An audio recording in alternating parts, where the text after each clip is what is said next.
নমস্কার, আমি অন্তচন্দ্র মহন্ত। আজকে ব্লগটা মায়ের মন্দির থেকে শুরু করতেছি। একটু পরে মাহিগঞ্জ ডিগ্রি কলেজে যাব আমি। আর আমাদের সবার পরিচিত উত্তরবঙ্গের ভাইরাল দাদা হচ্ছে হিমালয় দাদা। তো হিমালয় দাদা আমাদের এলাকায় আসছে, একটা ম্যাচে আছে। তো এখন আমি দাদার কাছে যাব। ব্লগটা আশা করি ভালো লাগবে। এটা ব্লগ বলে ভুল হবে, তারপরে এটা ব্লগই, এটা যেহেতু আমি ব্লগ করি।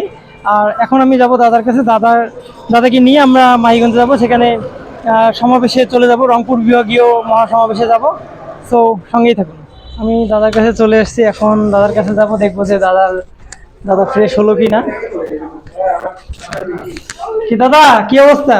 রেডি হচ্ছেন? আমি তো চলে আসলাম। আপনারা সবাই দাদাকে একটু দেখুন।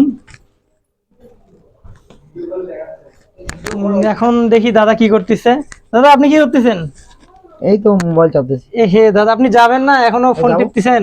শুরু হয়নি তো, এই দেখতেছি, লাইভে দেখতেছি কি হচ্ছে না হচ্ছে, এখানেই দেখা যাচ্ছে। আপনার প্রিপারেশন কি রকম? প্রিপারেশন ভালো।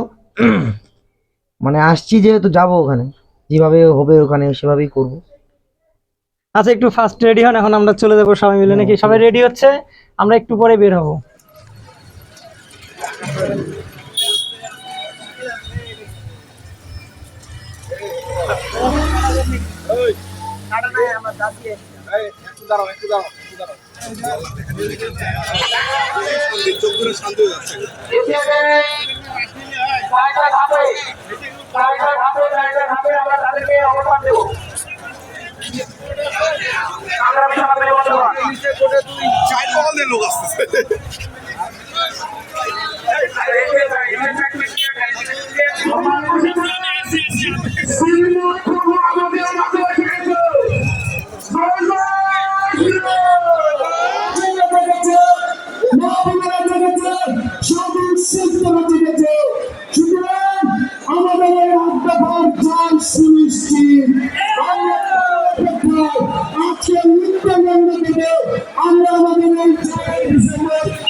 আপনারা দেখেছেন বিভিন্ন মিডিয়ার মাধ্যমে আমাদের সমস্ত উচ্চ চাকরিস্থ ব্যক্তিদের বলতে চাই, আমরা কোন অন্য দেশ থেকে দেশে আসিনি, আমরা কোন অন্য কান থেকে এসে নাগরিকত্ব অধিকার চাইনি। এই দেশে জন্মগ্রহণ করেছি, তাই এর দেশে নাগরিকত্ব হিসাবে অধিকার আদায়ের কথা বলছি। আমরা 8টি দাবা বলেছি, 8টি দাবি মাত্র রেখেছি, আমরা হাজার খানা দাবি রাখিনি। আমরা কোন প্রকার ওই প্রতীক লোভাকৃত হয়নি। যারা সনাতনী সম্প্রদায়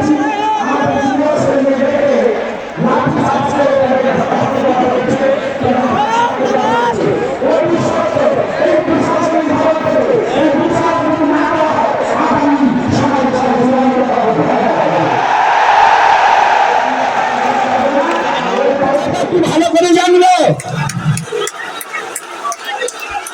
স্বাধীনতার বিরুদ্ধে কোনো সনাতনী চলে না। এই জন্য যারা যে কথা বলবেন সনাতনীর বিরুদ্ধে, জীবনের ইতিহাসটাকে একটু দেখে নিতে হবে।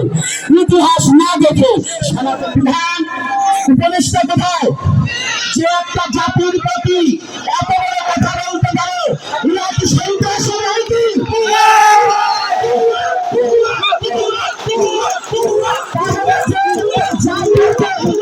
একটা জাতিতে যারা হত্যার হুমকি দিতে পারে, ইফতার নামে কোনো সংগঠন নয়, তারা জানে না।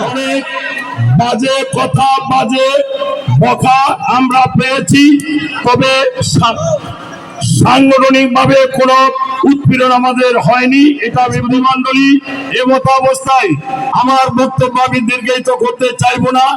অনেকে অনেক প্রকার কথা বলেছেন, সবার মুখের কথা একটাই, আমাদের 8 দফা দাবি মানতে হবে। আমাদের 8 দফা দাবি আমাদের পরবর্তী বক্তা শ্রীপাদ চিন্ময় গোস্বামীজি বলবেন, কুশল বাবু বলবেন এবং অন্যান্য বলেছি। আমি আমি বলবো এই কাজ আপনি করবেন না। আর আমি আর আমার কথা বাড়াবো না, আপনারা চিন্ময় বাবুর বক্তব্য শুনবেন। এই 8 দফা দাবি আমাদের প্রাণের দাবি, এর পক্ষে সবাই পাহাড়ের খেলা থেকে জীবনযাপন করছি, এইরকম আমরা অনিশ্চিত ভবিষ্যৎ চাই না। আমরা বাংলাদেশের বৃহৎ জনগোষ্ঠীর সঙ্গে যদি আপনারা এগিয়ে না যান, তাহলে এই রাষ্ট্র বিভক্ত হতেই থাকবে। আমি অনুরোধ করব, বাংলাদেশের স্বাধীনতার সময় থেকে এবং স্বাধীনতার পূর্ববর্তী শাসন স্মরণ করে একটি সংঘবদ্ধ এবং সুশৃঙ্খলিত ইতিহাসের দ্বারা একটা জাতীয় রাষ্ট্র বিনির্মাণ আবশ্যক। এই বিষয়ে অন্য কেউ যেন তথ্য করেন, সেই তথ্যে আপনি একদিন করবেন। সাধু সন্তান সুতরাং ঐক্যবদ্ধ হন, বিভক্ত নেই। নমস্কার, এখানে এসে খুশি দিদির সঙ্গে দেখা হয়ে গেল। খুশি দিদি আমার বাসার পাশে আসছে, আর আমি ভাবতেছিলাম কখন দিদির সঙ্গে দেখা করব। সো ফাইনালি দিদির সঙ্গে দেখা হয়ে গেল। দিদি কিছু বলবেন? হ্যাঁ, আজকে আমরা এসেছি রংপুর মাহিগঞ্জ ডিগ্রি কলেজ মাঠে। আপনারা জানেন যে রংপুর জেলা স্কুল মাঠ যেহেতু আমাদেরকে দিল না, যার কারণে কিন্তু এই জায়গায় আসতে হয়েছে। তো সনাতনীদের ব্যাপক আগমন ঘটেছে, সমাগম ঘটেছে, দেখে খুব শান্তি লাগলো। যদিও আমাদেরকে স্থান দেয়নি, কিন্তু আমরা রাস্তা ব্লক করে ফেলছি। 5 লক্ষ সনাতনী চেয়েছিলাম, 5 লক্ষেরও বেশি সনাতনী আমরা পেয়েছি।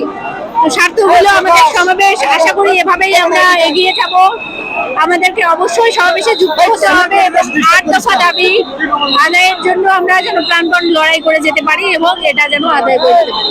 জয় শ্রীরাম। জয় শ্রীরাম। তো এখানে এসে দিদির সঙ্গে দেখা হয়ে গেল। সাতমাথা আমার আজকে মানে ভাগ্যটা অনেক ভালো, দাদার সঙ্গে দেখা হয়েছিল ট্রেনে, আর দিদির সঙ্গে হচ্ছে এখানে দেখা হলো। দিদি আপনি তো অনেক ক্লান্ত, তাই না? হ্যাঁ, সারাদিন না খাওয়াই বলা যায়। কিছু খাবেন? না খাবো না, আমি একদম গিয়েই খাবো। আচ্ছা দিদি, আবার কবে দেখা হবে? আবার তুমি দিনাজপুরে যাও? হ্যাঁ, মাঝে মাঝে যাই। আচ্ছা, গেলে অবশ্যই দেখা হবে। আর কান্দনগরে মেলা তো চলছেই, হ্যাঁ। মেলাতে আসলে মেলাতে অবশ্যই দিদি দেখা করবেন। হ্যাঁ, অবশ্যই। জয় শ্রীরাম। জয় শ্রীরাম।